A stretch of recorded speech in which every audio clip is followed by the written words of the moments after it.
Nos acompañan, ya los he presentado ahora más temprano, hace unos minutos, el padre José Chuquillanqui, párroco de Manchay, y el padre Rafael Fernández Hart, sacerdote jesuita y profesor de la Universidad Antonio Ruiz de Montoya.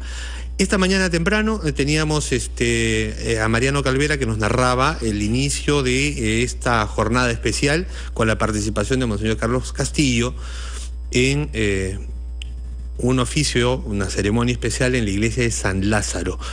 Profesión de fe y juramento de lealtad. ¿Qué consiste, rápidamente, por favor, para quienes nos escuchan, la profesión de fe? La profesión de fe es la expresión de adherencia a toda la doctrina de la iglesia. Y ese juramento de fidelidad al Santo Padre, dado que en nombre del Santo Padre pastoreará, custodiará esta iglesia de Lima, que cuidará de la fe de esta iglesia de Lima. Así de breve. Muy bien. En algunos casos la profesión se hace antes. Hoy día vamos a tener las tres ceremonias una tras de otra, es decir, profesión de fe, ordenación episcopal y toma de posesión. Desde la mañana con 21 minutos ya están en la Plaza de Armas, la plaza principal de nuestra capital. En unos minutos se inicia la ceremonia, la Santa Misa. Ha dicho Monseñor Carlos Castillo, ¿por qué San Lázaro? ¿Por qué el RIMAC? Porque viene de los pobres. Así es. Y se ha dicho también, para que quede claro, ¿no? Lo comentamos con el padre Carlos Rosell los días domingo en este programa. Domingo es fiesta. El padre Carlos Rosell dice, no es que la iglesia promueva la pobreza, pero está más cerca de los pobres. Para que el pobre alcance esa dimensión que Dios le puso al crearlo, a que tenga una vida con dignidad. Y la iglesia, a través de la doctrina social que practica y predica, estará siempre de cerca con ellos. ¿Para qué?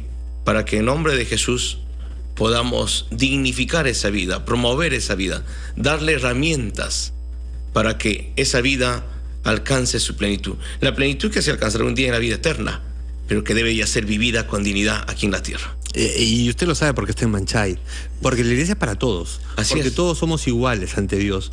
Pero usted tiene una experiencia a propósito de esta mención que hace los pobres, Monseñor Carlos Castillo, una experiencia cotidiana, diaria, desde hace muchos años en Manchay. Y mira, Ricardo, me viene como que el chip se ha activado a la memoria, la presencia del venerable padre del Castillo, que ya en los siglos anteriores predicaba a todos esos arrabales que era detrás del puente.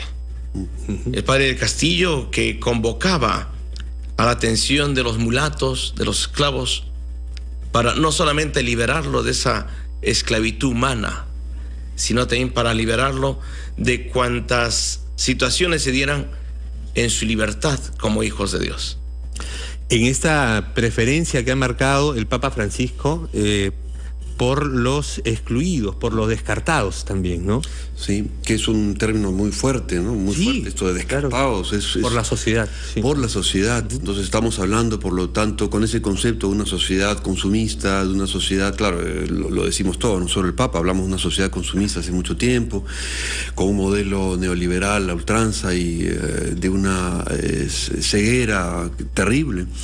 Y frente a eso, la iglesia recuerda con frecuencia, y cuanto más con ejemplos como lo de la parroquia de Manchay, el padre José Chuquillanqui, la presencia y el rol que pueden tener los pobres, no solo porque tenemos que recordar y saber que hay una dignidad, sino porque los pobres, como dicen muchos teólogos, nos evangelizan y nos recuerdan desde dónde tenemos que mirar el mundo.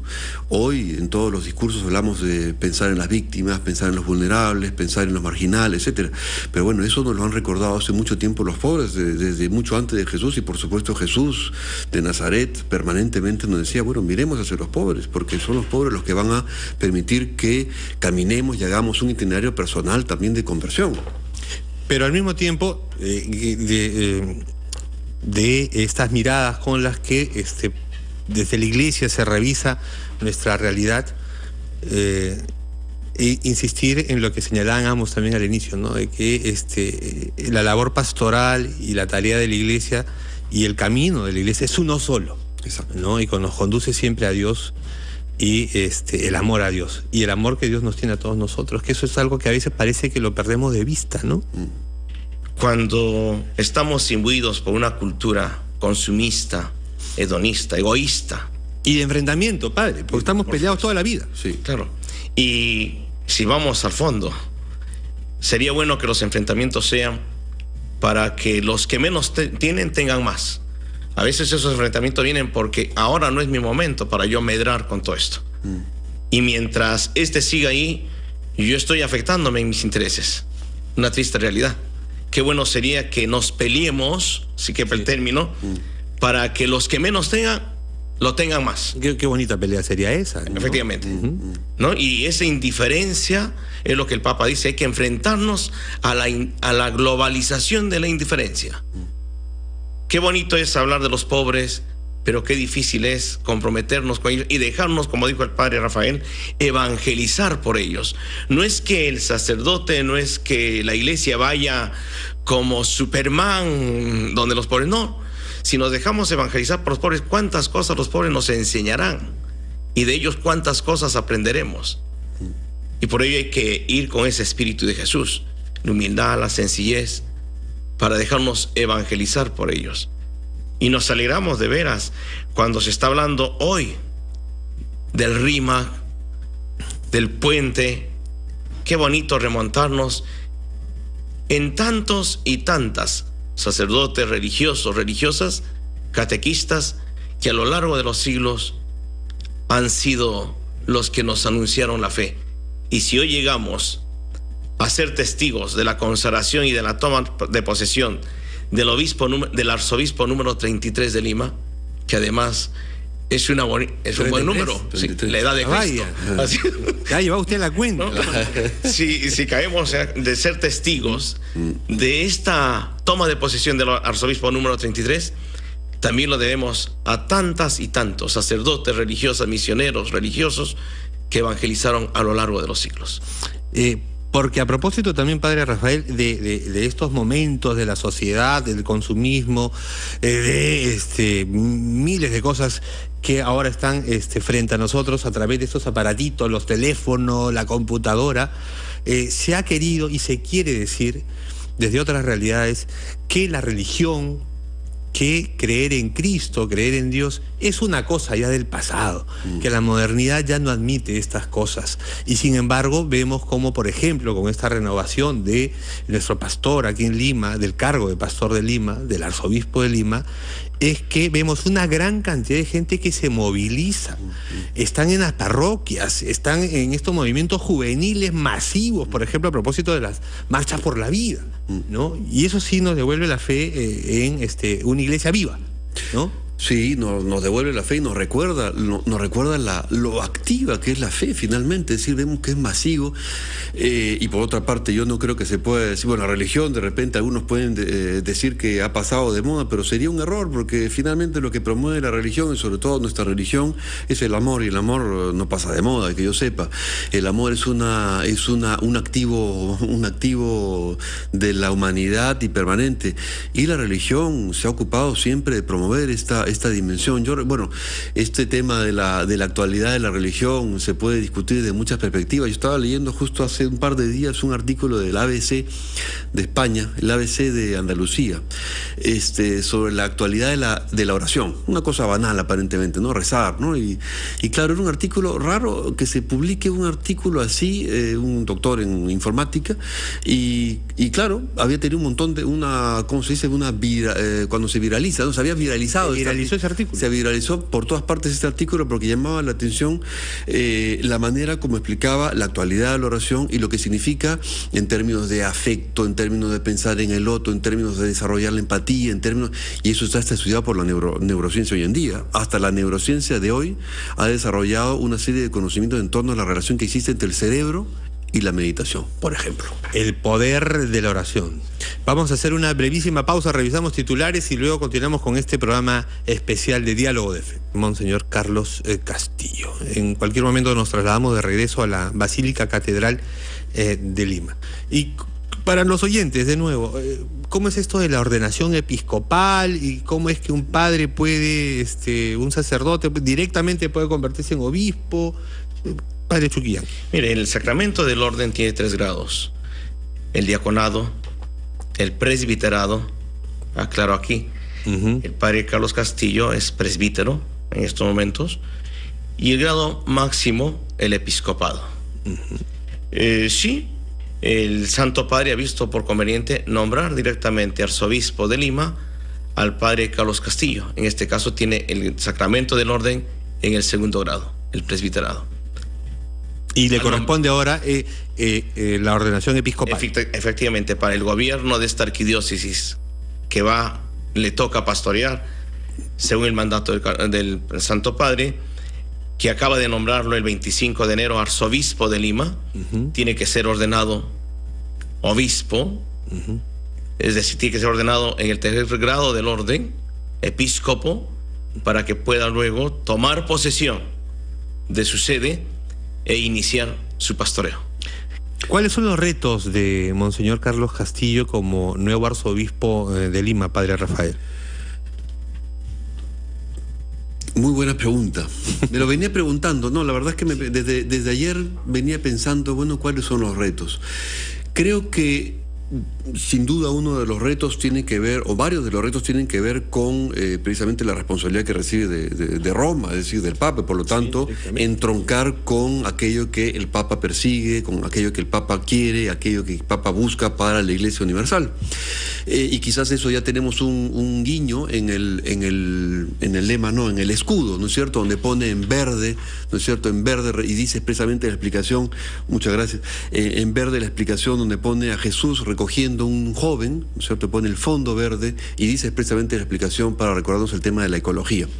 Quizás en Lima somos menos sensibles, en Lima sobre todo somos bastante menos sensibles al tema ecológico, honestamente, que comienza hasta por distinguir la basura, ¿no? Es una cosa tan elemental como eso, ¿no es cierto? Hoy estaba pasándome con una bolsa que decía, con esta bolsa se han reciclado 10 botellas de, en fin, desde esos gestos hasta temas ya más de fondo, como por ejemplo, algo a lo cual ha hecho alusión el Papa varias veces, la clericalización de la Iglesia. Creo que, si bien es cierto, hay un rol fundamental del clero y hay que insistir, sin duda, y seguir insistiendo en el tema de la formación, como se ha hecho ya antes y se sigue haciendo. Hay que dar paso también a una iglesia, o seguir dando paso a una iglesia formada por laicos y laicas, donde tiene una voz, una actuación fundamental también para ayudarnos en ese camino hacia la santidad y a la unidad, ¿no? Es decir, hablábamos de eso hace un rato y creo que son también los laicos los laicos y laicas los llamados a actuar en esa dimensión, a facilitar, o sea, crear comunidad, a hacer que haya una verdadera comunidad. Sí, porque recordemos también que la Iglesia y su dogma de fe son una sola cosa. Así es. Pero lo que cambia, sí, no es que si deja de ser arzobispo uno y llega otro, la Iglesia va a cambiar. No. La Iglesia y su mensaje es uno solo, pero claro, hay carismas y hay modos de precisamente conducir, en este caso, al pueblo de Lima, en este caso, y desde Lima, por supuesto, siendo la principal primado del Perú. El Espíritu Santo sigue suscitando en la vida de la Iglesia sorpresas. Ahora hay que estar abiertos a ello. No hay que cerrarle la puerta. Y precisamente, benditos los carismas que tiene cada congregación. Claro. Démosle gracias al Señor por los carismas con que el Señor ha adornado a su iglesia, pero no para brillar personalmente, sino para ponerlo al servicio de los demás y para que sean los demás los que brillen. La alegría que ya nos diría San Pablo, hay más alegría en dar que en recibir. Si eso entendiéramos, cuántas cosas cambiarían y cuántos menos pobres tendríamos. Ahora hay un riesgo, ciertamente. Yo me pongo a pensar, nos ponemos a pensar en la pobreza que hay al interior del país y no olvidemos que los cinturones de Lima están llenos de mucha pobreza, de enfermedades, de necesidades. Cuando tú te vas metiendo en el trabajo de los pobres, también tienes que aceptar el reto y con la gracia de Dios de que tu trabajo sea cuestionado por aquellos que se sienten afectados, por el que te comprometas más con los pobres y tomen ellos más conciencia para no ser engañados. Es un reto siempre que ha acompañado a la iglesia. Y recuerda lo que Jesús le decía, cuando se sentaba con pecadores y comilón, se sienta con pecadores. ¿Cómo puede ser el Hijo de Dios? Y ese es el reto que nos toca también a nosotros, como iglesia, ¿no? Y yo decía hace un momento, qué responsabilidad la nuestra cuando el Santo Padre ha nombrado de arzobispo de Lima a un sacerdote diocesano. ¿Usted lo es también? Sí. Qué responsabilidad.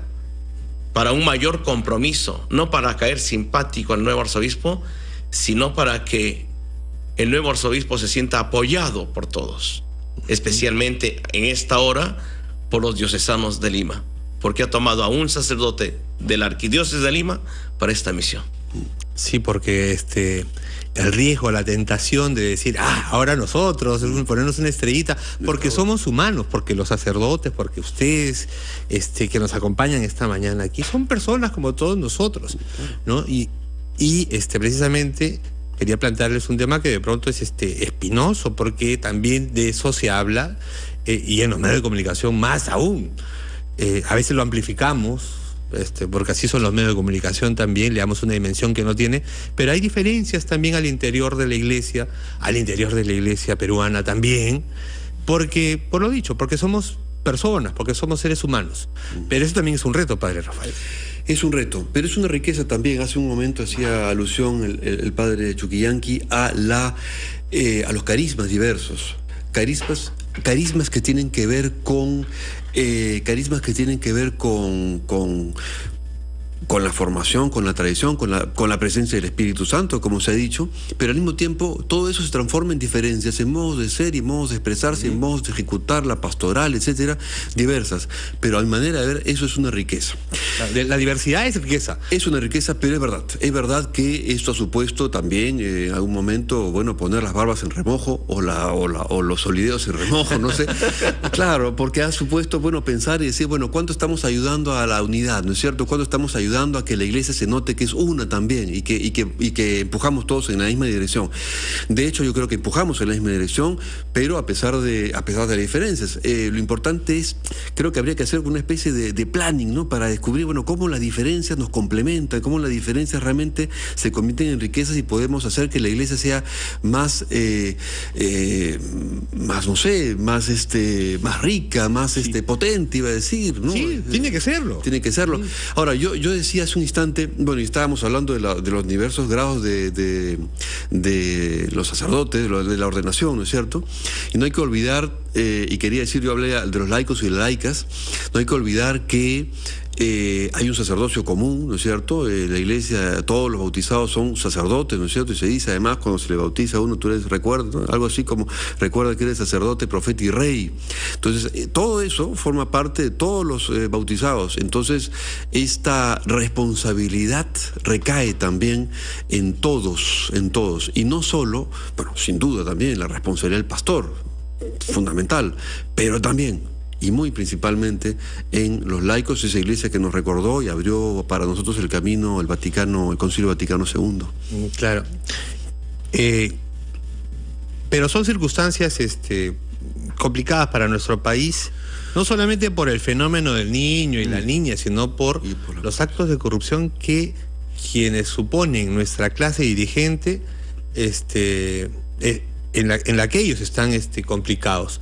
Y claro, también se dice, no podemos señalarlo solamente a los políticos, solamente a los empresarios, sino nosotros también de nuestra vida cotidiana hacemos parte de algunos esquemas de corrupción que queremos minimizar. Y me parece que de eso va el sermón de este domingo, eso de siempre señalamos al otro, ¿no? Queremos señalar al otro antes de reconocer nuestros propios errores. El caso más notorio, el último, de este congresista que no voy a repetir su nombre esta mañana, o al menos en este programa, pero también esa reflexión es necesaria también desde la iglesia para nosotros como sociedad, para los laicos y laicas, que somos mayoría en el país, una inmensa mayoría, ¿no? Cómo formar parte de una iglesia y al mismo tiempo de una sociedad que está comprometida con temas bien feos, que nos dicen que nosotros somos, que nos cuestionan en realidad también como personas. Pero vamos a hacer una pausa, me estoy yendo, ¿no? Tenemos que hacer una pausa para regresar con la ceremonia que empieza en la catedral.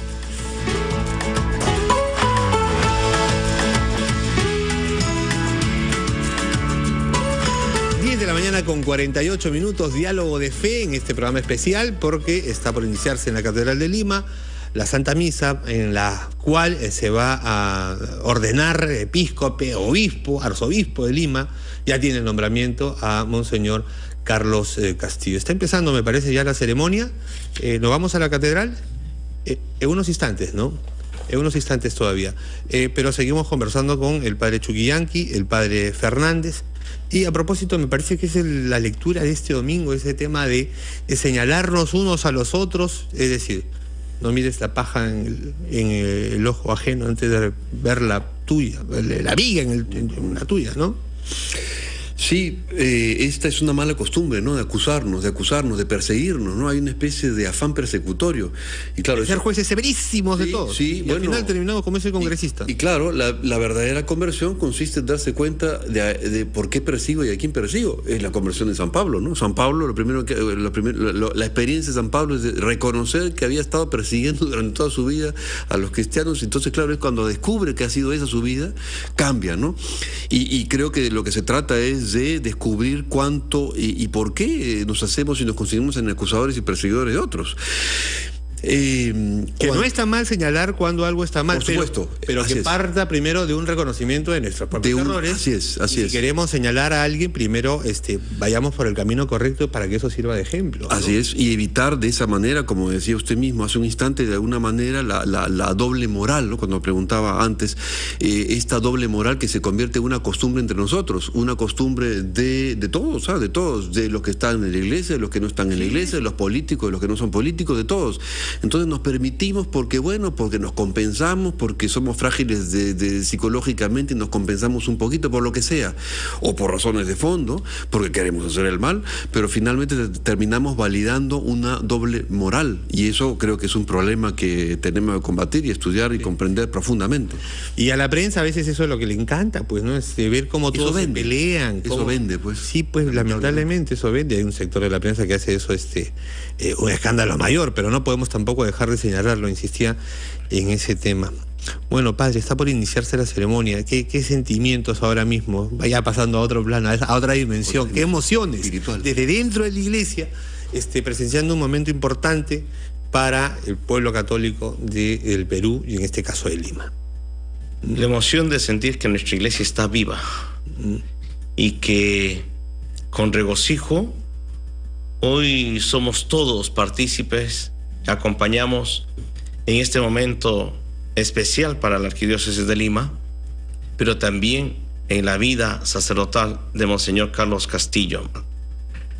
Ni cuando uno siente todo esto, no hay espacio para dejar de expresar lo que vamos sintiendo, cómo el Espíritu se siga manteniendo y la promesa de Jesús, yo estaré con ustedes hasta el final del tiempo, se sigue cumpliendo. El programa está llegando a su fin, está empezando más bien ya la ceremonia, la Santa Misa para su ordenación, la ordenación del padre Carlos Castillo, de Monseñor Carlos Castillo, como arzobispo de Lima. Reflexiones finales, señores, por favor. Padre Fernández. Bueno, reflexión final, creo que se le puede desear, Tenemos un par de minutos para cada uno, así que... Ya, excelente. Vamos. Aunque yo hablo corto de todas maneras, pero creo que le podemos desear todo lo mejor al nuevo arzobispo. Me parece que en la iglesia siempre cuando hay una toma de posesión de este tipo, se trata de ruptura y continuidad. Hemos hablado de la continuidad de una iglesia que es una, en ese sentido, pero siempre hay ruptura en la medida en que habrá pues algún detalle, alguna particularidad propia de cada uno de los... miradas, ¿no? Son miradas, formas de ser, formas de ejecutar su función. Y creo que lo mejor que se puede hacer, viendo la cantidad de gente que ha participado, que participa tanto en la procesión desde San Lázaro como en la misa de la catedral, creo que esto refleja como se dijo al principio, una fe viva, una fe alegre además. Y creo que lo mejor que puede hacer el arzobispo entrante, electo, es transformar esta fe viva, esta fe alegre que tiene alrededor en un estilo pastoral, ¿no? Creo que de eso se trata, de captar el sentir de la gente alrededor, de sentir lo que ellos hacen, lo que ellos vibran, digamos, con esta celebración, para transformar esta emoción en propuestas pastorales, en modos de hacer de ejecutar su misión pastoral. Y no podemos sino desearle lo mejor al nuevo arzobispo de Lima. El padre Chuquillanqui. Creo que en medio de las dificultades que atraviesa la Iglesia y que no es ajeno a nadie, invitarlos a todos que la ordenación de Monseñor Carlos Castillo marque un nuevo impulso en la vida de los fieles, en la vida de las religiosas, de los religiosos, de los sacerdotes. Yo soy serrano y como serrano tengo algunas tradiciones que he escuchado de mis ancestros, de mis antepasados. Compártelas con nosotros. Que un momento clave en la vida de una persona nos arroja muchas bendiciones.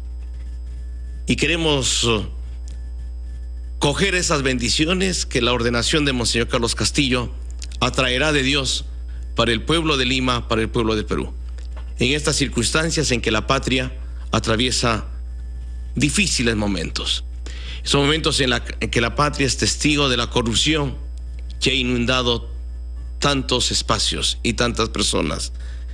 Que la presencia de Monseñor Carlos Castillo nos atraiga de Dios las bendiciones para seguir dando razón de nuestra esperanza. Que la vida ejemplar de tantos sacerdotes, religiosas, en el mundo, en el Perú, en Lima, no se vea menoscabada por la falta de algunos de nosotros. Y que Santa Rosa de Lima, San Martín de Porres, San Francisco Solano y sobre todo el gran arzobispo de Latinoamérica, Santo Toribio de Mogrovejo, nos ayuden en este momento especial de la Iglesia de Lima. Y que la semilla sembrada por el señor cardenal Juan Luis Cipriani siga dando los frutos, siga dando la alegría al pueblo de Dios. Muchísimas gracias. Muchísimas gracias. El programa lo han hecho ustedes, el padre José Chuquillanqui, que ustedes lo conocen, siempre está con nosotros, y el padre Rafael Fernández Har, sacerdote jesuita, profesor de la Universidad Antonio Ruiz de Montoya. Muchísimas gracias a ambos y no queda sino felicitarnos todos nosotros como católicos por la llegada de Carlos Castillo y agradecerle la gratitud eterna al cardenal Juan Luis Cipriani por habernos acompañado, por habernos guiado estos últimos 20 años. Y si me permites, sí, por favor. Monseñor Carlos está donde está gracias a sus papás, a los papás de Monseñor Carlos Castillo. Le decimos gracias por el hijo que se nos ha dado. Muchísimas gracias, ambas. Buenos días. Gracias. La ceremonia está empezando en la catedral, en la Basílica Catedral de Lima, con algunos minutitos de retraso, eso sí. Es un momento especial. Hay algunas pequeñas demoras, justificadas, por cierto. Pero los invitamos a mantenerse en la sintonía de la multiplataforma informativa de RPP, porque con la ceremonia, su ordenación y su reconocimiento, vamos a regresar en cualquier momento. Muchas gracias, buenos días.